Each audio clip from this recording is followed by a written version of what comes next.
pour la DRDR de Paul Bourdieu en vacances. Il faut bien reprendre quand même, hein. Même si c'est dur. Voilà. Les textes que nous avons aujourd'hui nous invitent d'une manière particulière à nous remettre en question, à être en vérité avec nous-mêmes. Chose qui est souvent difficile à faire. Quand on nous parle, dans la première lecture, le psaume, l'évangile, de guérison que le Seigneur opère dans les cœurs, qu'il veut faire avec chacun de nous, on nous parle d'aveugles qui retrouvent la vue, on nous parle de sourds qui retrouvent l'audition, notamment. Souvent, ces maladies sont utilisées dans la parole de Dieu pour nous renvoyer à notre péché, à cet endurcissement, à cette difficulté, à nous laisser visiter par la parole de Dieu et ainsi agir de façon à plaire à Dieu. D'accord?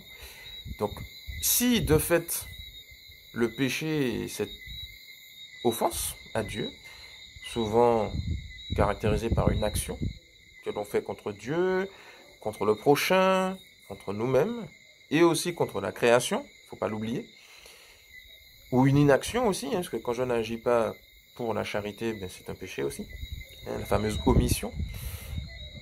On peut se concentrer simplement sur les maladies intérieures, maladies de l'âme, maladies de l'esprit, maladies de l'intelligence, maladies de la volonté, que nous avons tous, sans exception, en nous. Parce que de dire, voilà, le péché, c'est facile, mais reconnaître qu'on est malade, c'est encore autre chose. Parce que précisément, lorsqu'on est malade, le réflexe, c'est d'aller voir le médecin pour être guéri. Mais la première étape pour être guéri, c'est d'abord reconnaître qu'on est malade, accepter qu'on est malade et vouloir guérir. Pourquoi je dis ça? Parce que précisément, les maladies intérieures que nous avons sont souvent des choses que nous avons du mal à voir, ou plutôt que nous avons du mal à accepter. Et puisqu'on a du mal à l'accepter, à les accepter, eh bien on ne pourra pas guérir. Les maladies que je veux voir en particulier avec vous, il y en a plusieurs, mais celles qui sont les plus difficiles à discerner et à accepter, que je veux voir avec vous, sont la vanité et l'orgueil. La vanité, c'est cette gloire que nous tirons de ce que nous avons, de ce que nous sommes, de ce que nous faisons.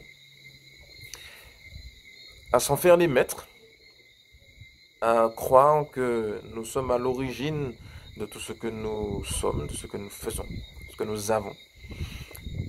L'afficher devant les autres et voilà, se mousser devant les autres, enfin bref, voilà. Afficher sa superficialité face aux autres, bref, la vanité. Et puis l'orgueil qui est proche de la vanité, qui est cette exaltation du moi, cette autocentration, je fabrique des mots,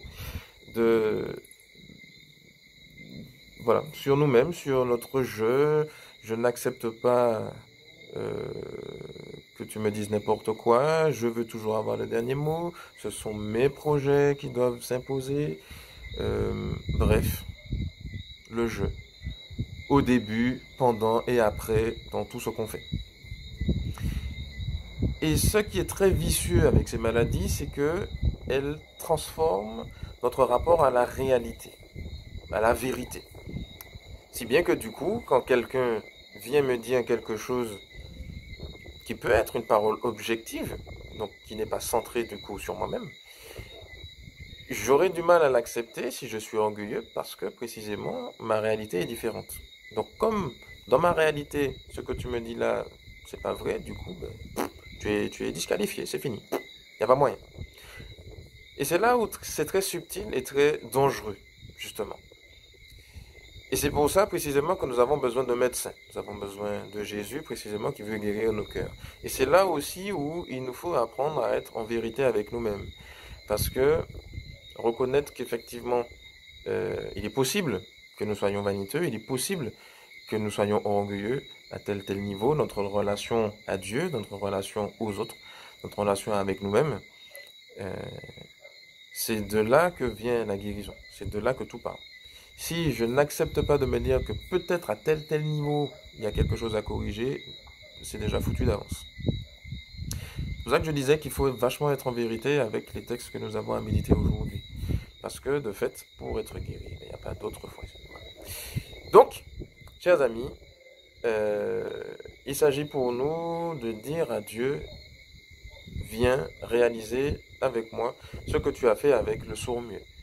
Dis Ephata dans toutes ces zones de ma vie où j'ai du mal encore à te laisser entrer. Montre-moi peut-être ces zones de ma vie où je suis vaniteux, où je suis orgueilleux. Que je puisse du coup me remettre en question, accepter plus facilement peut-être des paroles qui viennent de d'autres personnes que moi, qui viennent m'exposer d'autres réalités que les miennes. Surtout dans notre société martiniquaise où nous sommes très susceptibles, où il est difficile d'accueillir une remarque, une parole. Et là encore, par rapport à notre susceptibilité martiniquaise, quelque chose qui est très grave, c'est que nous savons que nous sommes susceptibles, fiers, orgueilleux, mais que nous ne faisons pas toujours ce qu'il faut pour écraser, marcher sur cet orgueil. Nous voulons absolument garder une image belle de nous, alors que cette image belle de nous cache combien de misère.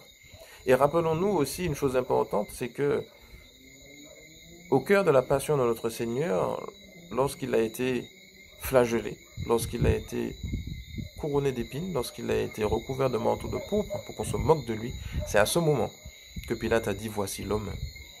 Donc l'homme, c'est pas seulement le côté justement gloriole, cette espèce de faste que l'on veut manifester aux autres. L'homme, c'est aussi l'homme avec ses faiblesses, avec ses misères, avec ses maladies que le Seigneur veut guérir. Mais encore faut-il les regarder en face et dire, mais Seigneur, viens guérir ces maladies que j'ai en moi. Donne-moi de les accepter et donne-moi de te les offrir. Voilà le travail que nous avons à faire aujourd'hui, pour toute la semaine, pour toute notre vie en fait. Parce que tant que nous sommes malades, nous ne pourrons pas guérir, nous ne pourrons pas être convertis, nous ne pourrons pas être saints.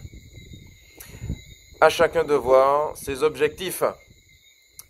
Bonne méditation à vous, non pas à la semaine prochaine, mais à tantôt. Évidemment, allez dans vos paroisses, méditez la parole de Dieu, prenez le temps d'avoir ce cœur à cœur avec lui pour qu'il guérisse vos maladies.